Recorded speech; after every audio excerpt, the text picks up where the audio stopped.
right, we're joined now by the winner of today's Camping World RV Sales 301, driver of the number 2 Reds Ford, Brad Keselowski. This is Brad's third victory of the 2014 season and his first here at New Hampshire Motor Speedway. Brad, tell us about your race today.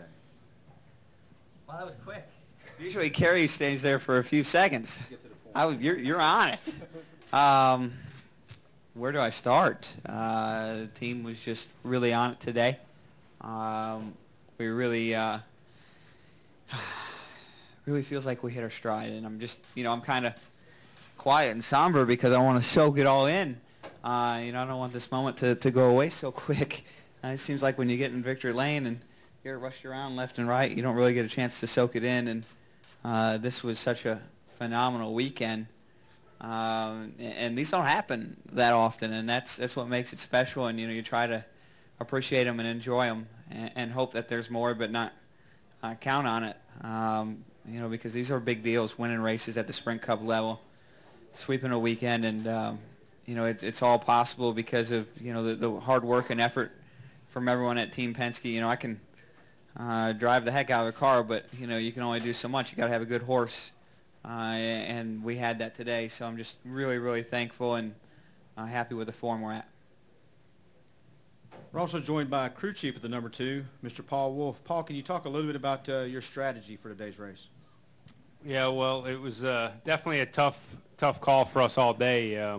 When you have cars like we did today, it's almost like your competition's always going to do the opposite of what you do, and that kind of happened the first stop when we went with 4 and everyone did 2, and really not sure how that was going to all work out and unfold, but I think it was within 10 laps we were back in the lead. So from that point I felt pretty good about the strength of our car and what Brad was able to do moving through traffic. I think from that point on it kind of seemed to make it a little easier to make decisions when we come down pit road, and we kind of had a plan before the race of what we felt like we wanted to do tire-wise, and we stuck with it today. I guess it probably could have went up either way with as good as our car was, but we stuck with our plan, and it worked out. Finally, we're joined by the owner of the number 2, Mr. Roger Penske. Sir, this is Ford's 4th consecutive win, their longest streak since 2001. Can you talk a little bit about that, please?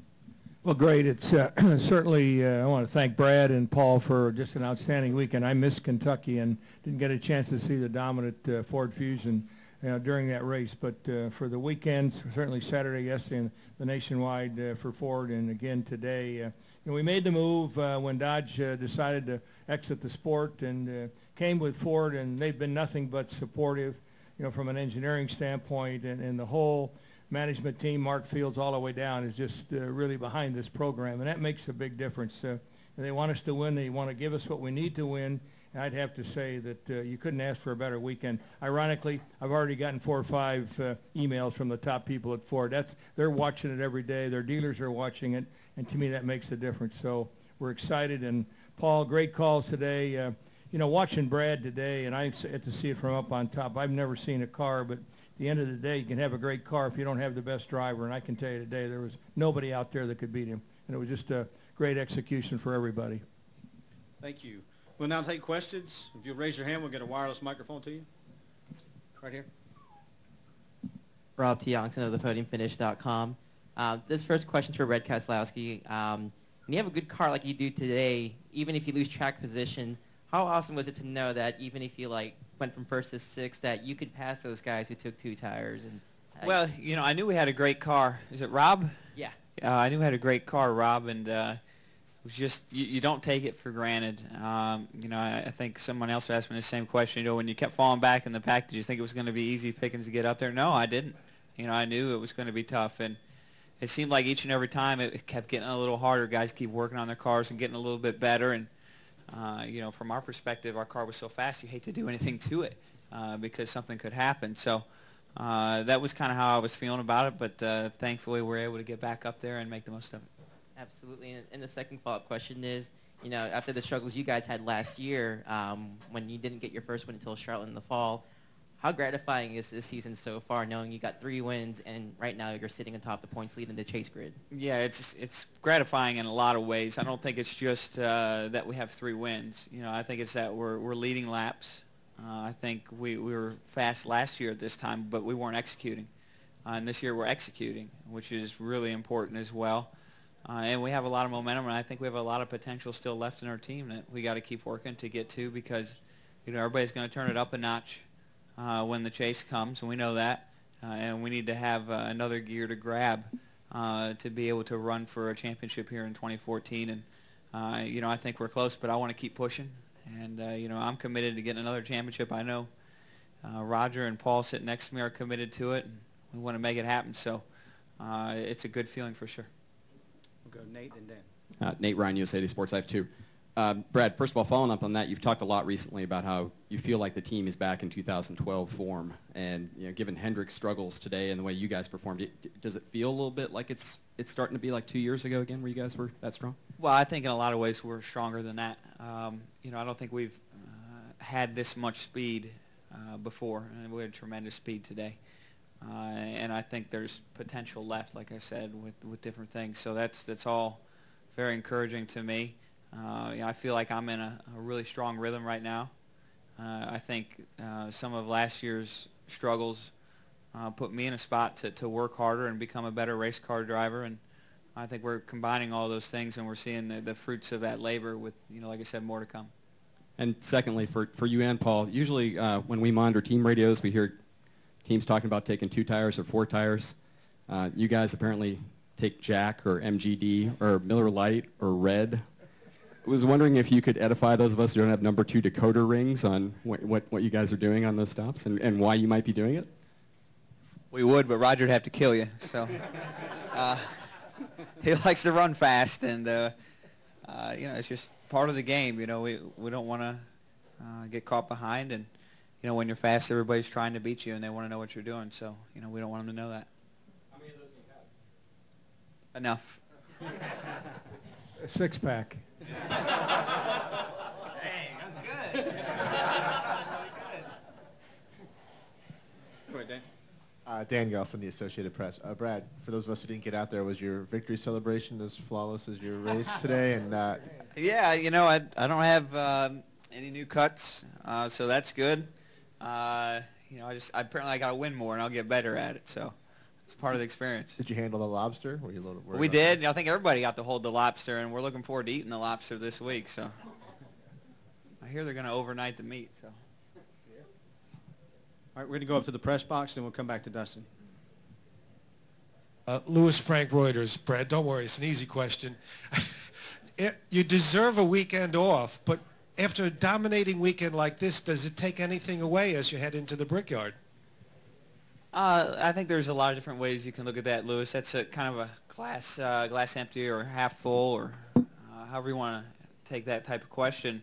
I think in racing, you know, taking the positive outlook on it, we're on the go so much that when you do have some success, maybe with the exception of the championship, you really don't get any time to enjoy it. You know, 3-4 days later, you're back to the next track.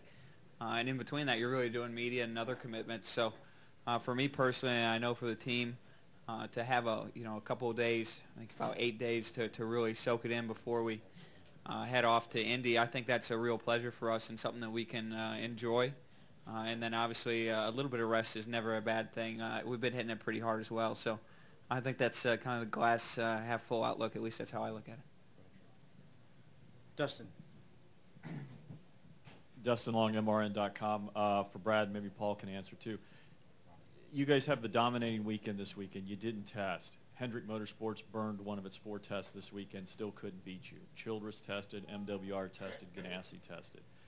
In the game of the sport, with being able to beat somebody like you guys did that had to burn a test, what is that? How significant can that be, or how significant is that, because you didn't have to use a test this weekend and you still knocked everybody's tail?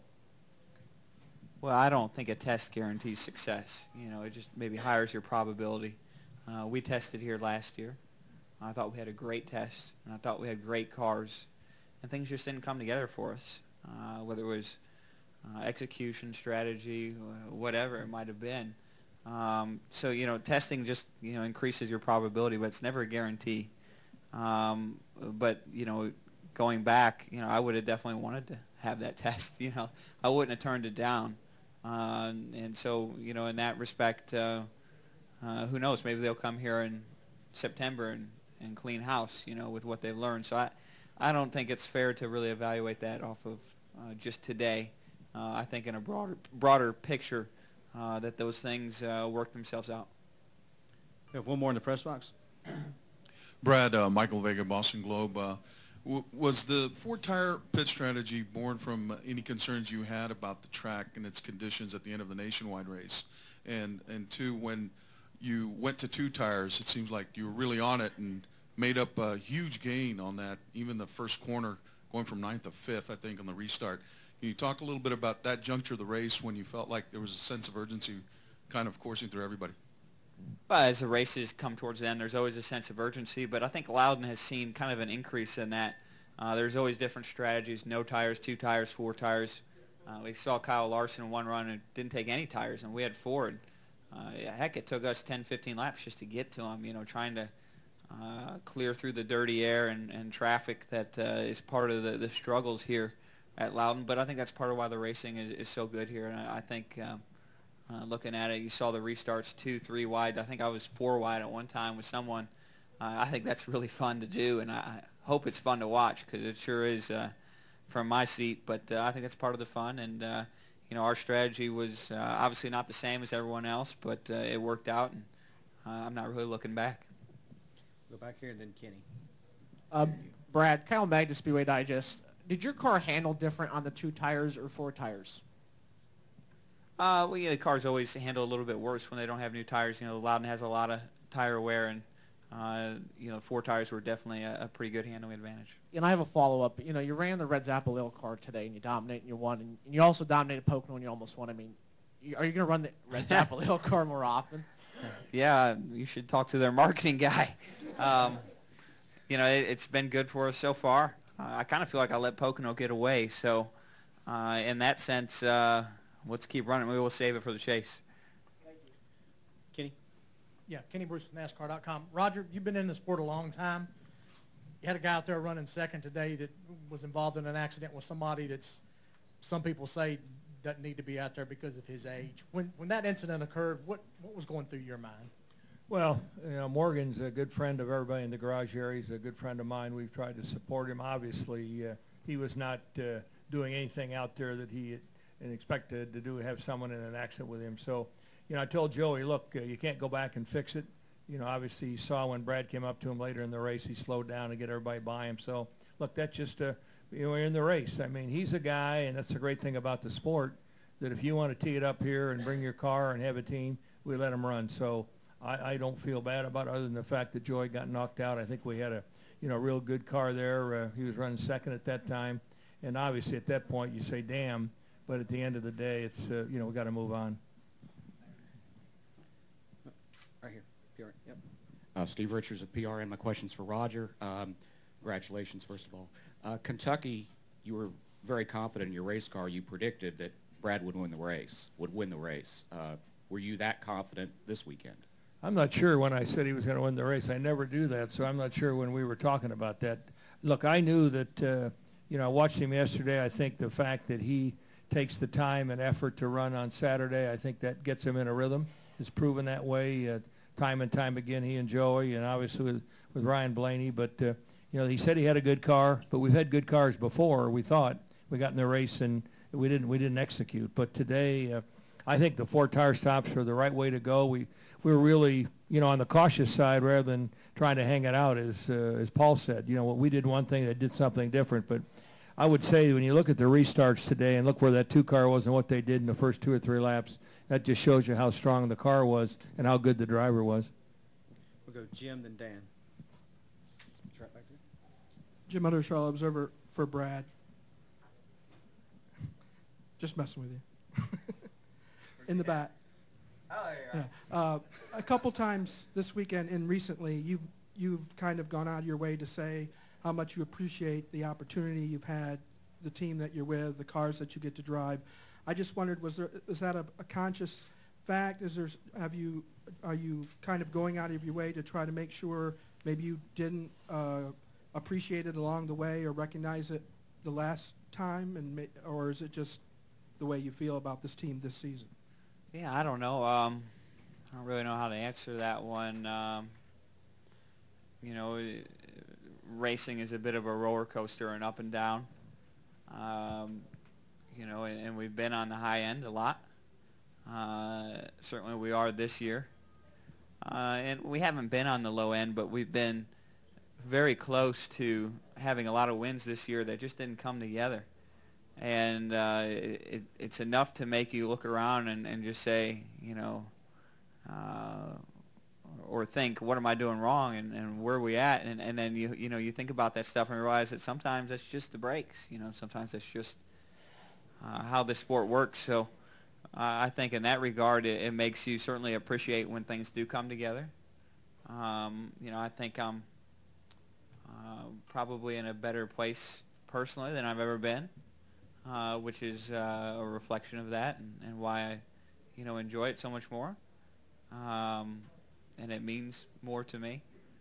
So I think there's a lot of things there. I'm not really sure that it's fair for me to sum it up at this point. Sometimes when you're inside the fire, you know, you don't know how to tell the smoke from the trees, right? But, you know, probably when I have a chance to look back on it, you know, years from now, you know, I'll look at it and say what a great time this has been, and that's kind of what I'm thinking right now. Dan Gelson, the Associated Press. For Roger, why did the owners feel this was the right time to form an RTA, and what do you hope to get out of it?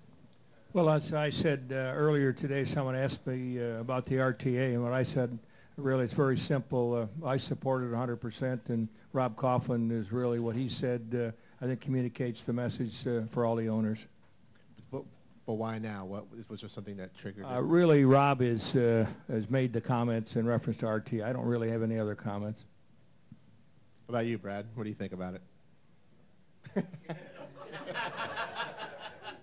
Go ahead. Pat Tickle at NASCAR.com for Brad. A month ago at Michigan, you mentioned that Hendrick was probably about a season ahead of everybody in terms of engine power and everything. And I mentioned that to Jeff Gordon after the race today, and he kind of laughed it off and said that you were full of crap. You know, has your stance changed on that at all, given your recent success? And I don't know. He was pretty hard to pass off the corner, I can tell you that. We certainly had our handling right today, and you know, I would still say that we have some work to do to keep up with them in that department. Today, you know, the engine was important, but not to the extreme of what we've seen at Michigan, Kansas, and those type of racetracks. So I think in that regard, we were able to overcome that. Okay, Rob. Rob Lapp from PopularSpeed.com. Brad, yesterday you said that yesterday's race was one of the harder races that you've ever had to run. How difficult was today's race, given that you had to keep coming through the field and with the premium placed on track position? Yeah, I mean, this might only be a 301-lap race, but it felt like a 1,000-lap race. You know, every yellow kept coming with, I think, 40 laps on tires, which put the field in a position to take 2, to take none, to take 4. And no matter what call we made, it was going to be a struggle, and that's always frustrating. You know, because there was no right or wrong call, I guess, and that's really tough on Paul. And then the yellow comes out while we're leading the race and dominating with 2 to go. You know, you're like, geez, can I just catch a break? And that stuff wears on you mentally. And yeah, it did feel like a very long race, but you know, when you get in victory lane and all that stuff starts to wear off and you can soak in what's going on and you're able to close it out, you know, it is what it is, and you get through it. Okay, right here. Hi, Brad. I'm Terrell Covey. I'm with the Portsmouth Herald. I've heard a lot this weekend about how tough it is to pass here. You made passing and pretty much everything else look easy today. But how, for you and Paul, really, how important was it to not just beat those other 42 drivers, but kind of beat the track and have it figured out there? And how can you carry that into the chase? Yeah. Well, it's always tough. We've come up here now for a few years, and we've had good race cars, and you know, been able to get top 5 finishes and not get that win. And I think, like you said, the difference this weekend was we didn't need track position to get a good finish out of it. As we shown when we lined up 8th, 9th, 10th, it really didn't matter. We were able to pass cars, and that obviously was key to our success. But it's just a lot of things have changed this year. It's a whole new package with these cars, and trying to understand that and continue to develop that. You know, obviously it's great.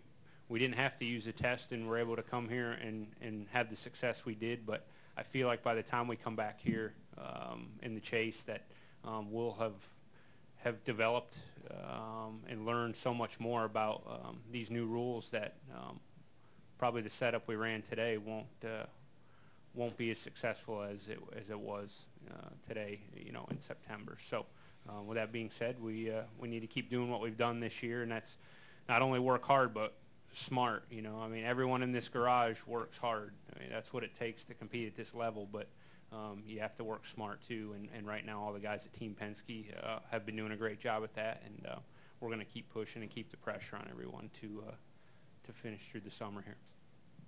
We'll go here, and then Dustin. This one's for Roger. Roger, Kyle Magda, Speedway Digest.